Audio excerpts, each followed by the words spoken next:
Halo semuanya, selamat datang di episode perdana Bincang Santai. Kali ini tamu kita dari Victoria Manajemen Investasi, Pak Putu. Ya, selamat sore Pak Revin. Terima kasih sudah mengundang Victoria Manajemen Investasi untuk kita sharing bersama di sinilah. Mantap sekali. Eh, jadi kali ini sore ini kita akan membahas tentang bagaimana sih seorang fund manager ini membuat keputusan investasi. Apa saja yang perlu dipertimbangkan? Mungkin ada beberapa yang bisa kita tiru sebagai investor-investor retail. Nah, pertanyaan pertama, Pak Putu, Ya, tentunya yang pasti kita semua penasaran, background Pak Putu ini apa sih? Dulu waktu kuliah, apakah kuliah keuangan atau oh, mungkin ada sertifikat apa gitu mungkin? oke. Mungkin sekedar sharing saja teman-teman semua yang hadir di live Victoria Sekuritas dan Victoria Manajemen Investasi saat ini. Background saya memang kuliah spesifik di jurusan pasar modal Pak Revin. Jurusannya memang jurusan manajemen SE gitu, sarjana ekonomi, tetapi spesifik ke pasar modal, sehingga memang dari semester 1 awal masuk itu sudah belajar tentang industri pasar modal, sertifikasinya seperti apa, mulai dari wakil perantara pedagang efek, wakil penjamin emisi efek, dan wakil manajer investasi. Tetapi emang dari semester awal pun saya tertarik di WMI-nya, Oh, wakil manajer investasi. Maka target saya yang paling utama itu saya bisa lulus WMI nih. Tapi memang katanya menurut hierarkinya itu yang harus pertama dicoba tuh WPPE-nya, wakil oh perantara iya. pedagang efek. Jadi saya coba di semester 2 ternyata lulus, dan saya coba di semester 3 yang WMI-nya. Dan sejak saat itu memang fokus saya pengen bekerja di industri manajer investasi secara Oh, secara spesifik ya. Dan ketika awal kuliah pun saya pertama kali join langsung di manajer investasi sebagai analisnya. oh Sampai iya iya. saat ini mungkin sebut company-nya nggak apa-apa ya. Untuk Ah, awalnya apa langsung ininya aja. gak apa-apa kayaknya Oke, Pak ya. pertama mungkin saya dari parameter Alpha, terus Jisawi Finance Fund, sekarang ada ganti nama jadi Corpus, terus selanjutnya di Corvina Capital, dan sekarang di Victoria Management Investasi. Semuanya berproses dari analis, pernah juga di investment prosesnya, dan saat ini sebagai fund manager di Victoria Management Investasi. Luar Mungkin begitu Pak. biasa. Dari awal sudah tahu ya Pak ya kalau mau sudah jadi. tertarik sudah tertarik Oh, di antara tiga, WPPE, WPE sama WMI. Saya lebih tertariknya di manajer WNI ya. investasinya. Betul. Oh, kalau boleh tahu peran fund manager ini apa sih? Mungkin teman-teman termasuk saya sendiri lebih paham peran analis itu apa. Kalau Hmm. analis kan ya menganalisis Hmm. saham ini begini begitu. Hmm. Kalau fund manager ini apa? Ibaratnya mungkin kalau di manajer bola Mhm. ya, Oh, dia lebih mengkombinasikan. Misalnya kan kalau analis hanya menganalisis, oh kiper ini bagus, striker ini bagus, iya. back ini bagus gitu. Nah, fund manager lebih mengkombinasikan pemain mana yang cocok untuk pertandingan supaya bagus gitu. Nah, Oh, kita juga di portfolio manager gitu, misalnya di reksadana pun kita secara peraturan pun tidak boleh semua dana kelolaan itu dibelikan satu saham. oh iya, Peraturannya tuh iya maksimal betul. 10% saham. Jadi secara regulasi sudah dibatasi bahwa kita harus melakukan diversifikasi. Nah, tinggal diversifikasinya nih kemana nih sahamnya gitu ya. Oh, itu Itu tujuannya perannya fund supaya manager. sejalan dengan IHSG, supaya sesuai dengan tujuan investasi investor. Oh, Fokusnya ke oke, situ iya iya. gitu. Kalau boleh tahu, Victoria Management Investasi ini memanage fund apa saja? Apa saja yang Pak Putu ini manage? Sebenarnya kita mungkin perkenalan dulu. Victoria Manajemen Investasi itu mulai dari 2014. Oh ya. Berdiri 2014, berkembang sampai saat ini sudah beragam produk sudah kita kelola, mulai dari money market, pasar uang, Oh berarti itu ya. reksadana yang fokus di penempatan deposito dan obligasi jangka pendek. Kayak ini biasanya cocok untuk nasabah-nasabah yang memang resikonya minim, profil resikonya minim. Terus kita juga ada reksadana pendapatan tetap, kayak obligasi negara dan lain sebagainya. Ini cocok ya untuk nasabah yang menengah resikonya. Terus ada campuran juga, itu beragam isinya, produknya, mulai dari ada obligasinya juga, ada pasar uangnya juga, ada sahamnya juga. Terus yang terakhir mungkin reksadana saham yang fokus di saham. Ini untuk resiko yang lebih tinggi ya resikonya. Mungkin ada reksadana khusus seperti reksadana terproteksi yang mungkin cocok untuk investor yang ingin dapat pendapatan yang tetap, karena memang kadang karakter dari terproteksi itu dibagikan, ada imbal hasilnya dibagikan gitu. Oh iya. Dan iya. di hold biasanya berapa lama gitu. Oh, Gitu sih. oke. Jadi kita semua produk itu hampir ada di FMI. Oh, dan yang Pak Putu mengelola semuanya. Kebetulan memang kami secara tim akhirnya sudah mengelola semuanya gitu, karena iya. mau nggak bisa dibagi investment ini khusus ini khusus ini. Oh, Kita gitu ya. sudah terbagi semuanya, sudah fokus ke semuanya lah. Iya. Nah, kalau gitu menurut Pak Putu gimana sih pasar modal sekarang ini, kira-kira dalam 2023 ini oke nggak sih kalau mulai investasi? Oke, sebenarnya saya ada data menarik nih dari Kesei sendiri. Ini data yang mungkin memang cukup valid ya. Kalau dilihat dari 2021 sampai 3 November 2022 saja, di akhir tahun 2022 itu jumlah investor pasar modal saja sudah naik hampir 3 jutaan, dari 7,4 juta sampai akhirnya menyentuh 10 juta. Ini rekor baru lagi nih, 10 juta nasabah. Itu investor pasar modal secara keseluruhan. Di reksadananya itu dari 6,8 juta sampai ke 9,3 juta naiknya. Jadi hampir naik 36,04%.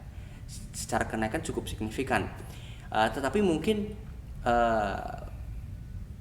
literasinya itu belum terlalu dalam, sehingga memang ketika investor masuk ke pasar modal itu secara statistik masih secara 60% itu masih SMA.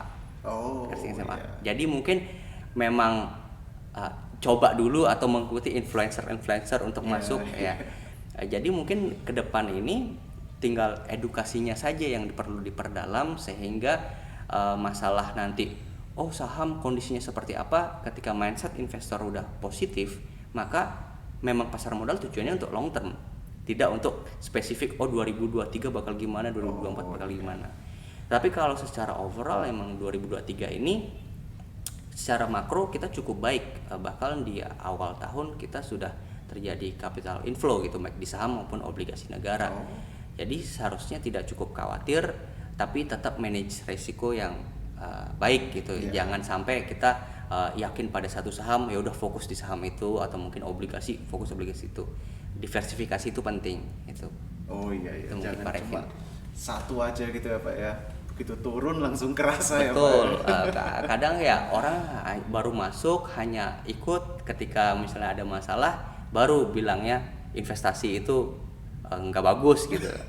Harusnya emang belajar dulu pelan-pelan gitu. Oh iya, dan salah satu caranya supaya bisa sambil belajar tapi tetap menginvestasikan tentunya pakai reksadana Victoria Betul, Manajemen Investasi. karena memang ya, Pak, ya? dari aturan tadi saja sudah didiversifikasi. Oh iya gitu. betul. Itu sudah menjaga investor supaya lebih smooth dibandingkan produk-produk investasi lainnya. Oh iya betul sudah dikelola secara profesional. Betul. Sudah dikelola oleh Pak Putu. Bahkan secara statistik ini investor yang masuk ke pasar modal ke reksadana itu secara dominan masih ke pasar uang. Berarti memang ya tadi karena basis kliennya itu masih SMA, mungkin coba dulu yang defensif dulu. Nanti kalau dia udah belajar banyak baru beranjak ke reksadana saham dan lain sebagainya. Iya betul. Merangkak dulu sebelum Betul. berjalan ya Pak. Jangan langsung tiba-tiba pengen cepet kaya gitu.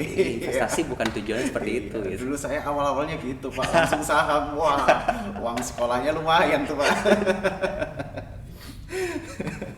Nah, kalau gitu gimana sih cara memilih misal instrumen investasi yang tepat? Saya nggak tahu nih Pak, saya cuma tahu saya harus investasi. Tapi investasi kan bisa di misal deposito, bisa di obligasi, bisa di saham. Gimana sih cara milih yang tepat ini?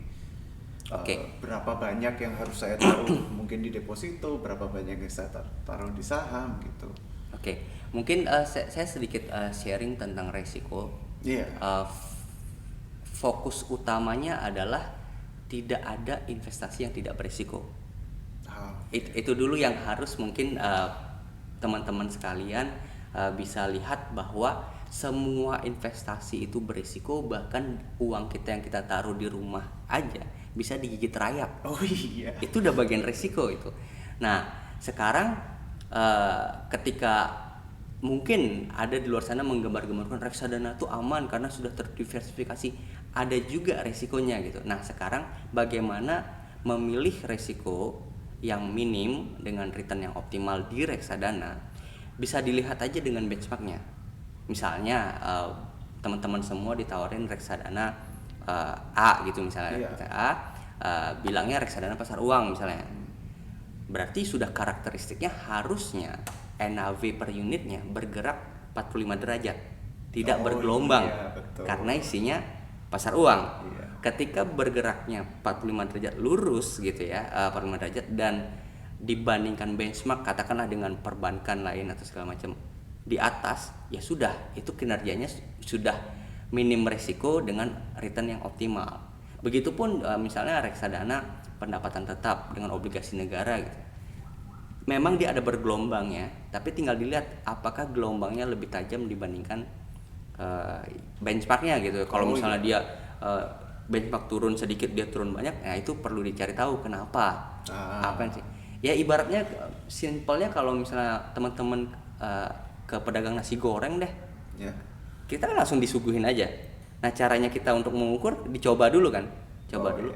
Oh ternyata ada agak asin atau gimana, ya tinggal ditanya atau mungkin kita switching gitu. Jadi saya juga tidak menyarankan fanatik pada suatu produk. Misalnya, wah pokoknya produk ini bagus, enggak juga. Ini duit kalian. Jadi tinggal dilihat kalau emang tidak sesuai dengan karakteristik kita, ya pindah gitu. Oh iya. Jadi lihat benchmark itu lebih sebenarnya bisa dibilang mengukur kinerja reksadana itu lebih gampang dibandingkan kita langsung investasi karena ada acuannya. Oh iya. Ada acuannya tadi itu. Kalau dia lebih parah daripada ESG ya udah tinggalin. Kita redeem pindah ke aset manajemen lain. Iya, kalau lebih kalau kalah dibandingkan IHSG ngapain gitu ya Pak ya? Iya, dan dihitung adalah konsistensinya. Bukan misalnya kalau dihitung harian ya ada yang kalah, ada yang menang, tapi konsisten nggak gitu. Itu sih. Iya. Kalau konsisten kalah ya mending switching gitu ya Pak ya. Betul. Iya, betul. Nah, kalau gimana carinya di mana Pak benchmark ini? Apa di Victoria Management Investasi ini ada informasinya? Saya tadi coba cek websitenya, itu ada tuh di Fund Fact Sheet ya. Iya, Fund Fact Sheet. Ya, betul. Jadi semua produk reksadana itu secara regulasi diminta untuk menerbitkan Fund Fact Sheet setiap bulannya. Jadi teman-teman semua bisa cek fund fact sheet apapun produk yang kalian beli gitu. Jadi nggak harus kita hanya membeli tapi tidak. Jadi per bulan itu kita bisa mengkontrol kinerja dari manajer investasi tersebut gitu. Kadang yang saya lihat adalah investor, saya kan udah percaya, jadi nggak perlu. Enggak, itu dana kalian. Contoh deh misalnya teman-teman mau sekolahin anak gitu misalnya. Nggak mungkin dong kita percaya sama sekolah itu aja udah ini sekolah bagus nih, ya udah anaknya dimasukin. Kan setiap ini ada laporan gitu, anak saya gimana gitu. Sama duit kalian juga tanggung jawab kalian. Ketika sudah masuk reksadana tersebut, tiap bulan dilihat, masih konsisten nih. Kalau misalnya udah mulai penurunan ya bisa ditanya langsung ke manajer investasi. Gitu. Jangan sampai udah kejadian jauh baru ribut gitu. Kita bisa mengkontrol gitu. Sama kayak ya kita bisa protes ke manajer bola untuk kok main lu jelek gitu. Betul. Itu bisa gitu. Oh iya. Nah terus selain dari kinerjanya itu Fund Fact Sheet ini isinya apa aja Pak? Oke, jadi fun fact sheet itu bisa dibilang ringkasan kondisi produk. Yang pertama mungkin kinerjanya, terus pasti di sana ada manajer investasinya yang mengelola siapa, terus ada bank kastediannya, ada detail nama bank kastediannya yang menjelaskan bahwa dana teman-teman yang berinvestasi di reksadana itu disimpan di bank kastedian, bukan di manajer investasi. Jadi kami kalau Bapak Ibu bongkar kantor kami ya nggak ada dana Bapak Ibu kalian ya. Itu adanya di bank kastedian investasi. Jadi itu informasinya, terus tanggal peluncuran juga ada di fund fact sheet tersebut. Biaya-biaya misalnya berapa sih biaya pengelolaan, biaya penyimpanan, kan kita juga ada karena kita jasa pengelolaan, otomatis kita mengeluarkan biaya pengelolaan. Betul. Itu detail di sana. Terus ya profil manajer investasi pasti tertulis di sana. Gitu. Oke. Dari situ, dari fun fact sheet inilah kita bisa menilai bagus nggak sih reksadananya gitu ya Pak ya. Betul. I see. Teman-teman yang sudah bergabung di IG Live boleh langsung ditanyakan, kalau ada pertanyaan apapun boleh langsung ditulis, nanti saya bacakan. Selanjutnya, nah kita tadi udah ngomong yang oke, gimana sih cara milih yang oke. Tapi kalau mengelola resiko ini gimana? Sebagai investor apa sebagai fund manager? Mungkin ada yang bisa kita contoh nih Pak sebagai investor retail. Sebenarnya menjadi fund manager itu bisa dibilang sudah cukup terukur karena udah dibatasin sama regulasi. Pertama yang tadi saya sebutkan. Tapi fokus utama dari pengelolaan reksadana itu adalah likuiditas. Return sebenarnya paling kesekian. Yang penting ketika nasabah menarik dana, ada nggak uangnya? Itu yang utama. Karena kan keunggulan dari reksadana itu bisa dibilang ini reksadana pasar uang aja contoh ya. Reksadana pasar uang dibanding deposito atau mungkin produk perbankan pasti ada holding period. Sebulan, 3 bulan sampai setahun. Tapi di reksadana returnnya setara dengan deposito, tapi bisa ditarik kapanpun. Ya kan? Maka dari itu kami harus menyediakan likuiditas, jangan sampai ketika nasabah melakukan penarikan kita bilang nggak ada dana sudah ditepatin di deposito gitu. Jadi fokus utama itu. Maka dari itu diversifikasi yang kami lakukan adalah berurutan dari pertama yang paling liquid, yang liquid sama yang mungkin kurang liquid. Jadi ketika ada redemption, maka yang paling liquid yang kita cairkan dulu. Entah itu deposito atau saham, kita jual yang paling liquid tersebut gitu. Jadi bertahap itu urutannya. Masalah return yaitu tadi kita biasanya menggunakan momentum dan valuasi dari saham tersebut atau obligasi tersebut. Contoh obligasi kalau yieldnya udah menarik ya kita masuk ke situ. Tapi pertimbangan utama ini liquid atau enggak, bisa dijual nggak nanti ketika nasabah redeem. Jangan sampai misalnya wah nih nasabah saham bakal returnnya sampai 100%. Iya 100%, bid offernya nggak ada. Ya kita juga pusing ketika nasabah redeem, ya kita nggak bisa jualan gitu. Iya. Berarti kita sebagai investor retail pun juga harus memperhatikan likuiditas ini ya Pak ya? Betul, maka dari itu konsepnya kenapa sih retail itu ketika baru mulai berinvestasi masuknya ke reksadana dulu. Pertama, risiko likuiditas dia udah berkurang nih. Karena kan dia mau redeem kapanpun dia bisa gitu ya. Yang bertanggung jawab manajer investasinya. Betul, gitu. Jadi istilahnya nggak kaget gitu. Biasanya kan permasalahan, nggak bisa tarik, dananya gitu kan. Ya itu bisa dengan redemption. Nanti kalau udah tahu tahapan-tahapan selanjutnya baru masuk ke investasi lainnya gitulah. Daripada udah untung sekian puluh persen bahkan ratusan persen tapi cuma jadi angka ya Pak. Betul. Nggak bisa dijual. Cuman ditunjukin aja, nih udah tentu sini, duitnya mana? Nggak bisa. Kan bingung juga ya Pak ya. Iya betul. Nah kalau gitu pastinya kan dari bisa naik pasti bisa turun ya Pak ya. Betul. Nah kalau misal nih Pak Putu sebagai fund manager kelihatan waduh ini ekonomi atau mungkin dari per emitennya ya ini kelihatannya nggak bagus nih, kedepannya bakal turun ini IHSG. Nah lalu gimana caranya supaya mitigasi, mengelola resiko itu? Jadi kita udah tahu nih mau turun, apakah dijual dulu atau mungkin Oke. nanti ditambahin atau gimana Pak? Eh, lagi-lagi terkait likuiditas, kita ada toolsnya untuk menganalisa suatu emiten sebelum melakukan investasi. Jadi sebelum awal melakukan penempatan investasi, kita udah screening secara tools. Fokus utamanya adalah likuiditas dari emiten tersebut. Bisa nggak perusahaan tersebut bayar bunga utangnya? Bisa nggak perusahaan tersebut membayar operasionalnya? Itu yang utama ya Itu Pak yang ya? utama, dan indikator tersebut untuk memastikan ini emiten masih hidup nggak minimal setahun ke depan. Karena gini Pak, kalau misalnya kita fokus ke langsung ke ini valuasinya murah, ini secara teknikal bagus, tiba-tiba besok dia PKPU, kan kita nggak ada yang, kita nggak tahu, langsung sahamnya disuspend. Lagi-lagi ketika disuspend, kita nggak bisa jualan. Iya, betul. Nasabah ini itu. Iya. Jadi fokus utamanya itu, dan ketika sudah oke, secara screening oke, maka ya penempatan tinggal menggunakan momentum dan pembobotan, mau ditambah bobotnya atau dikurangin bobotnya, itu aja sih. Oh gitu ya Pak. Jadi nggak harus benar-benar tektok hari ini beli besok jual, nggak. Jadi tinggal ditambah ketika kita merasa dia kinerjanya bagus, ya ditambah bobotnya maksimal kan 10% satu gitu emiten. Ya. Oh iya. Kalau Pak Putu juga menyarankan 10% ini nggak untuk investor retail? Awal-awal ketika Iya. dia pertama kali masuk, Iya. bahkan Misalnya mungkin udah di reksadana nih, terus udah mulai pede, saya pengen mulai coba-coba langsung beli saham sendiri gitu. Oke, mungkin saran dari saya ketika misalnya baru setelah reksadana mungkin dia udah mengerti, dan ketika masuk ke saham ada dua pilihan. Pertama, bisa 10%, jadi mungkin dana yang kita kelola atau investor punya itu dibagi 10 saham.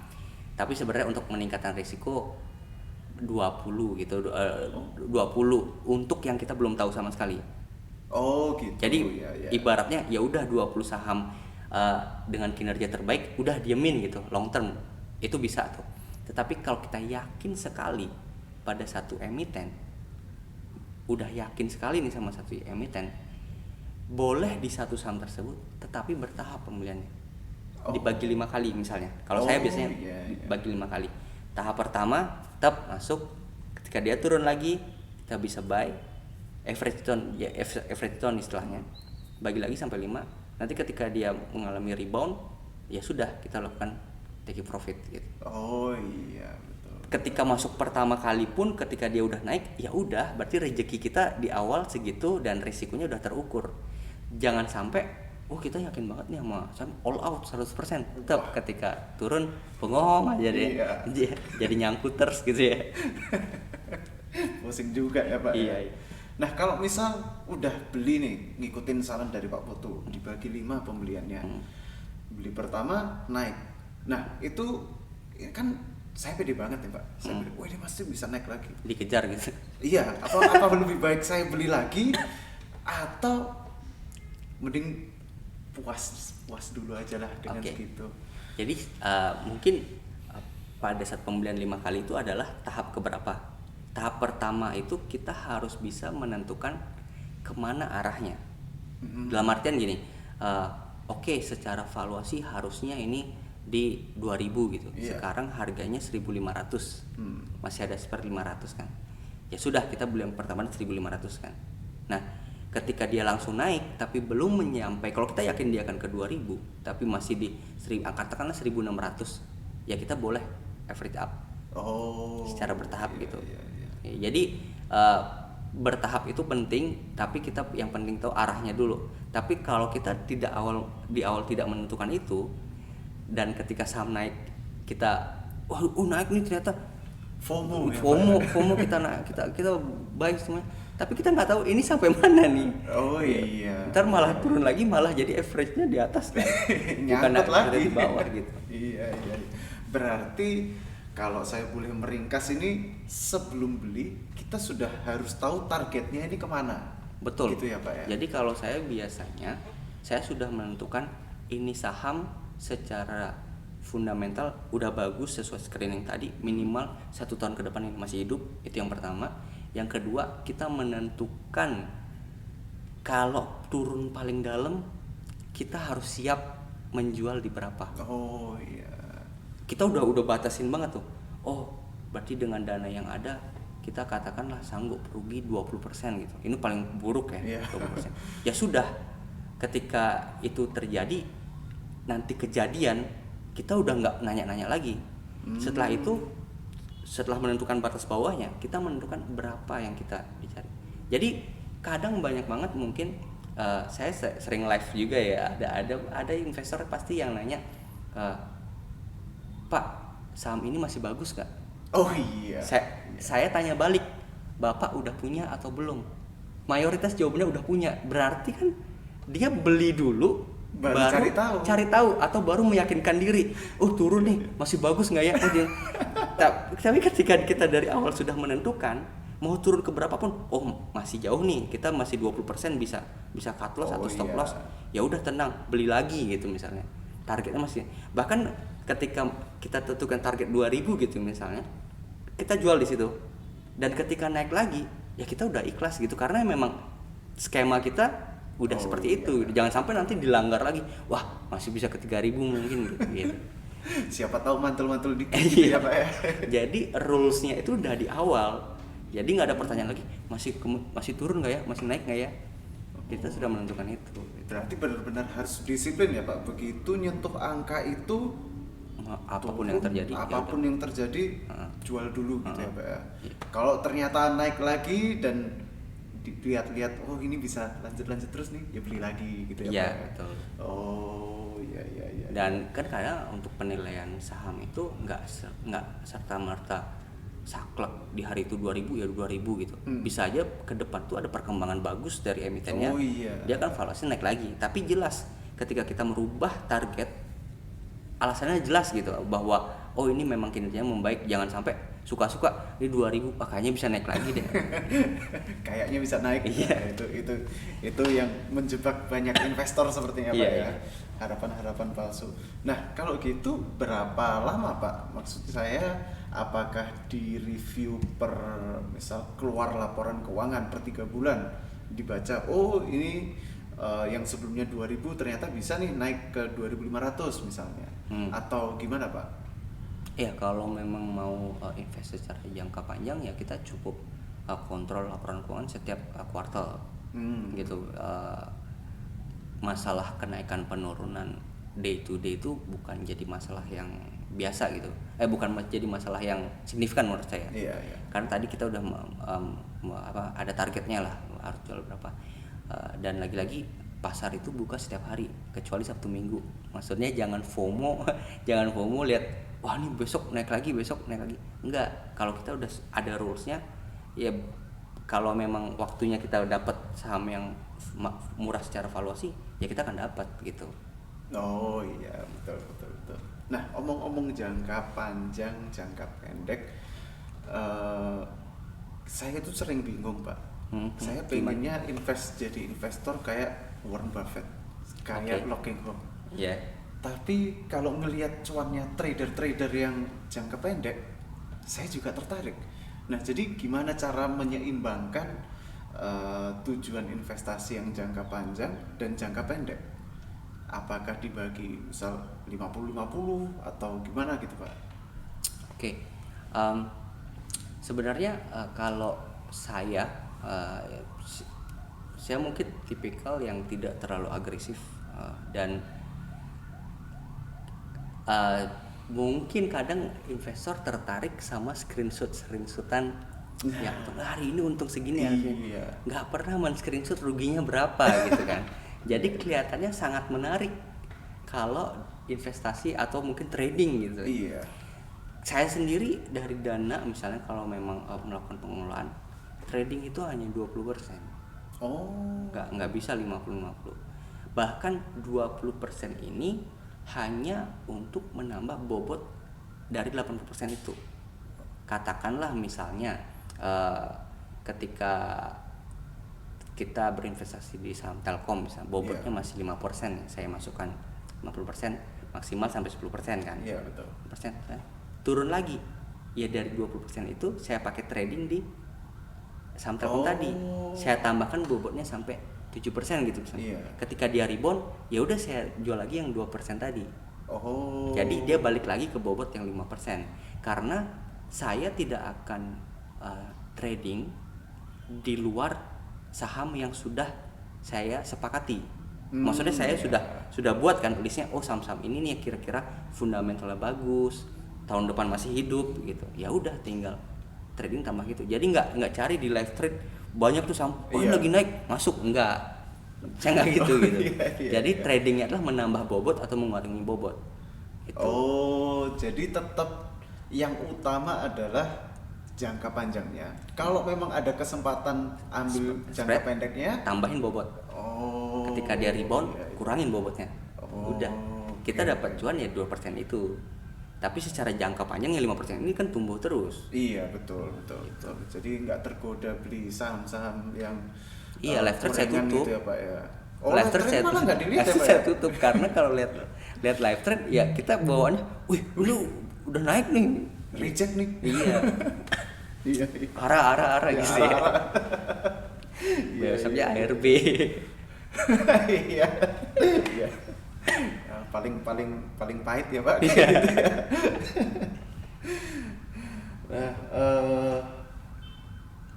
ini Pak, ada pertanyaan dari list saya. Hah? Bagaimana Anda menyeimbangkan kebutuhan akan diversifikasi dengan keinginan untuk menghasilkan imbal hasil yang tinggi? Nah, kalau sesuai regulasi kan 10%.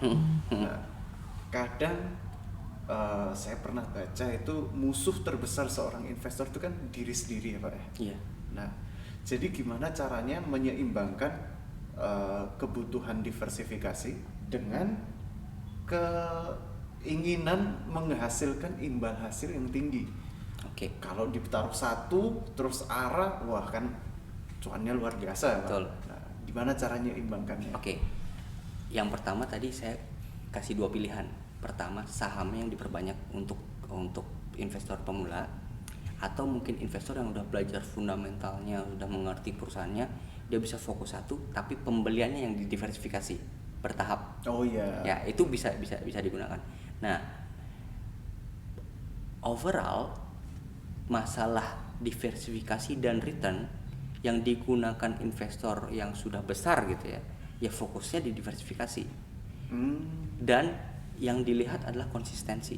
Apakah kita bisa konsisten mencari saham yang ARA yang 16% bertahun-tahun? Saya rasa enggak. Iya, betul. Karena IHSG aja itu kalau di puncaknya itu secara 5 tahun di average itu paling 14%. S&P 500 mungkin sekitar 20% itu udah maksimal banget gitu. Berarti kan ya ibaratnya kita mengukur aja nih yang fund gede aja returnnya cuma mentok di segitu gitu.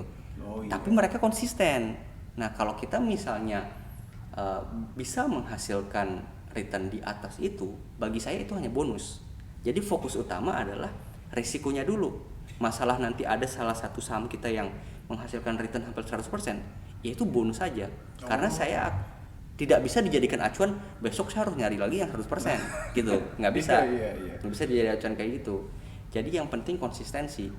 Lebih baik setiap tahun bisa menghasilkan 10% dibandingkan tahun ini 50 besok 100. Nah, habis.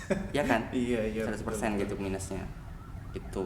Oh iya. Konsistensi iya. yang penting. Masuk akal. Ya karena lagi tadi kita investasi bukan untuk kaya cepat, tapi emang untuk supaya berkesinambungan bertahap, itu kita kekayaan kita meningkat ibaratnya. Yang mungkin sekarang punya tabungan 1 juta, 5 tahun lagi 10 juta. Bukan jadi 1 juta saat ini, minggu depan jadi 100 juta gitu. 100% gitu kan. Enggak ini ya, enggak visible bisa dibilang. Iya betul Gitu. betul. Nah ini saya baca ada pertanyaan nih Pak dari penonton kita. Pak mau tanya, tadi kan di info maksimal 10% dana kelolaan kalau penempatan di saham. Lalu harga saham emitennya naik jadi lebih dari 10%, gimana Pak? Wajib di sell. Nah mungkin yang kebingungan dari penonton ini 10% ini 10% apanya Pak? Apakah 10% bobotnya Iya, atau dari nilai? Kalau maksud saya kan kalau misal dana kelolaannya 10 juta, Berarti kan maksimal 1 juta nih Pak. Nah terus naik nih Pak, ya dari 1 juta ini naik jadi 1,5 juta. Nah apakah harus dibalikin jadi 1 juta dulu atau nggak apa-apa 1,5 juta? Nah, benar. Nah, ketika saham tersebut naik di atas dari anggaplah gini, awal kita punya 10 juta. Yang lain kita anggap flat ya, 1 juta, 1 juta, yang naik jadi 1,5 juta. Berarti dana kelolaan kita itu menjadi 10,5 juta. Betul dong? Karena ada satu tambahan 500. Maka saat itu dihitung 10% adalah dari 10,5 juta-nya. Bukan dari 10 juta. Nah, bisa saja kenaikan saham yang beragam menjadikan dana kelolaan kita menjadi naik, sehingga kenaikan ini masih di bawah 10% bobotnya. Tapi ketika sudah di atas 10%, maka kita wajib melakukan penjualan, kita kurangin bobotnya menjadi 10% lagi. Gitu. Ya. Maka dari itu sebenarnya rata-rata manajer investasi itu nggak pernah spesifik langsung 10%. Dia akan masuk ke 9% penempatannya. Jaga-jaga nanti itu saham naik dan di atas gitu harus dijual lagi kan. Tapi kalau 9% ya oke lah, masih ada range 1% kalau dia naik gitu. Iya, daripada gak bisa menikmati Cuannya keuntungannya ya, ya Pak ya. Iya betul. Berarti sesuai sama yang saran Pak Putu tadi ya, belinya mending dibagi jadi 5 tahap ya Pak ya. Untuk spesifik satu saham. Iya, spesifik satu saham. Jangan langsung satu saham porsinya 10% langsung dibeli 10% gitu ya Pak. Iya. Bertahap. Baik. Nah, terus ada selanjutnya ini lagi Pak. Bagaimana tim reksadana Victoria Manajemen Investasi melihat Q2 ini baik secara sektor maupun aset kelas setelah beberapa kejadian seperti kolapsnya beberapa bank di US, rate bank sentral, koreksi market, Fed printing money dan lain-lain. Terima kasih. Oke. Secara overall yang saya lihat secara data ekonomi makro maupun di pasar keuangan, sebenarnya di kuartal 1 ini masih cukup baik ya. Tetapi kita perlu mengantisipasi kolapsnya 3 bank Amerika besar. Ini mungkin hampir sama siklusnya pada saat COVID. COVID di kuartal 1 kita masih bagus-bagus tuh ekonominya tuh, dan ketika ada penyakit COVID itu kita masih merasa kita mah nggak kena nih, Indonesia kuat-kuat orangnya gitu. Ternyata kolaps juga gitu. Tapi mungkin yang menang di 2020 karena dia udah mengantisipasi kan, walaupun orang bilang nggak kena, dia udah mungkin reduce. Sama di 2023 ini pun itu sudah menjadi tanda sebenarnya, walaupun kondisi ekonomi kita di kuartal 1 masih cukup baik dan ada capital inflow di pasar saham maupun pasar obligasi negara, tapi sebenarnya di kami pun Victoria Manajemen Investasi sudah melakukan reduce terutama di equity. Gitu.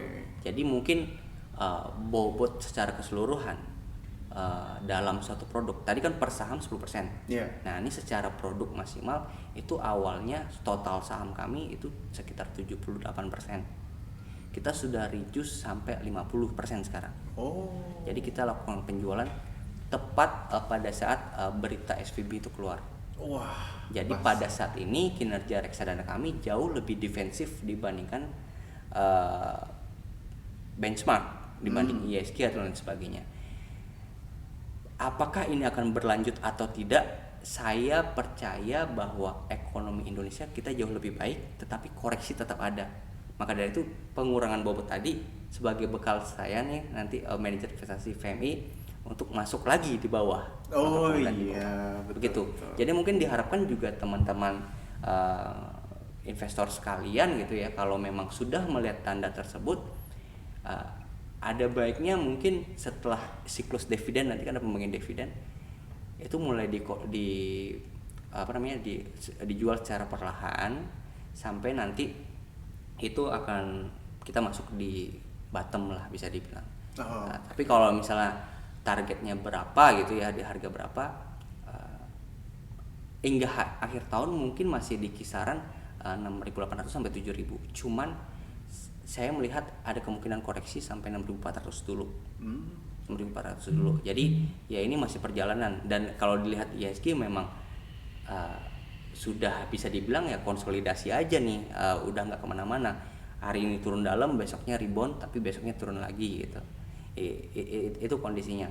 Dan kalau di obligasi negara, mungkin kalau teman-teman ada yang berinvestasi di obligasi negara, saya melihat datanya dari September 2022 itu yang dilakukan penjualan banyak itu justru yang short term. Jadi obligasi jangka pendek itu dilakukan penjualan, yang tenor 10 tahun ke atas itu justru lebih stabil. Nah ini jadi opportunity nih kalau seandainya krisis ini berdampak ya, collapse-nya bank ini berdampak, harusnya kita switching ke short term karena yield-nya lebih menarik. Gitu. Itu salah satu poin utama juga, tinggal dicari tuh yang jangka pendek yang menarik yang mana gitu. Itu sih, tapi bukan pesimis ya, bukan pesimis, karena emang kondisi ekonomi Indonesia dan kondisi pasar keuangan Indonesia itu masih jauh lebih resilient, masih lebih baik dibandingkan negara-negara lain gitu.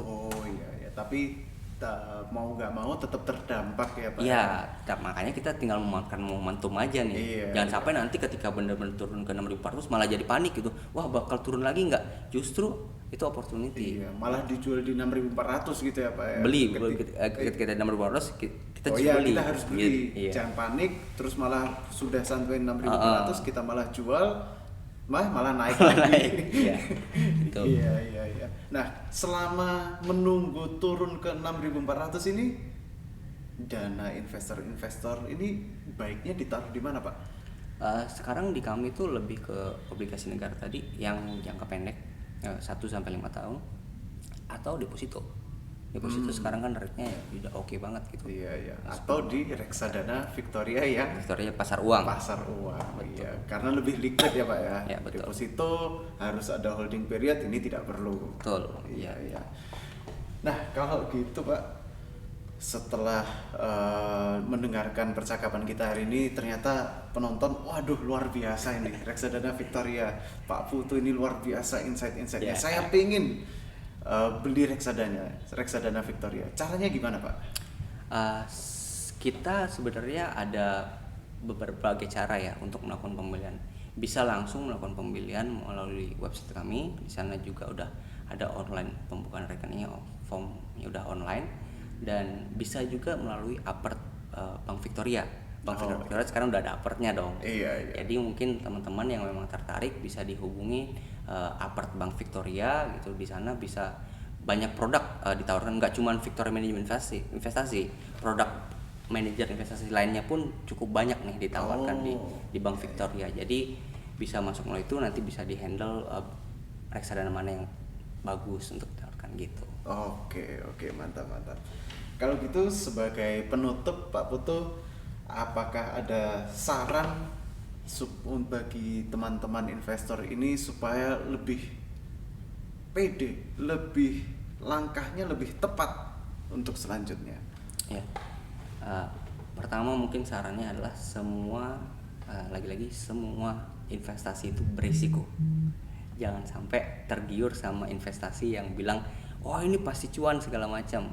Itu yang pertama. Yang kedua, uang kalian adalah tanggung jawab kalian, bukan tanggung jawab manajer investasi, bukan tanggung jawab yang lain gitu. Jadi mungkin ya dipelajari ketika mau masuk, dipelajarin dulu, dan tadi di manage berapa kali masuk, jangan sampai satu kali, kecuali memang untuk di hold dalam jangka panjang sekali ya, baru bisa masuk. Itu sih sarannya. Pertama, harus tahu produknya seperti apa. Yang kedua, kita harus tahu resikonya seperti apa. Kalau kita udah oke dengan risikonya, ya masuk bebas gitu. Mantap. Nah, buat teman-teman penonton, para investor yang setelah mendengarkan ini semakin pede, apalagi dengan saran-saran Pak Putu ini, saya pengen membuat portofolio sendiri seperti Pak Putu. Boleh daftar di Victoria Sekuritas. Iya. Kita jualan obligasi juga, investasi di saham langsung juga bisa. Jadi bisa langsung menerapkan saran-saran ilmu dari Pak Putu. Ya, kebetulan Victoria Group ini banyak produk ya yang Iya, mungkin bermacam-macam. cocok, banyak investasi, banyak produk investasi yang teman-teman bisa pelajarin tergantung profil resikonya. Iya, Mau beli betul. obligasi ada, deposito ada, Iya. reksadana ada, komplit gitu. Komplit.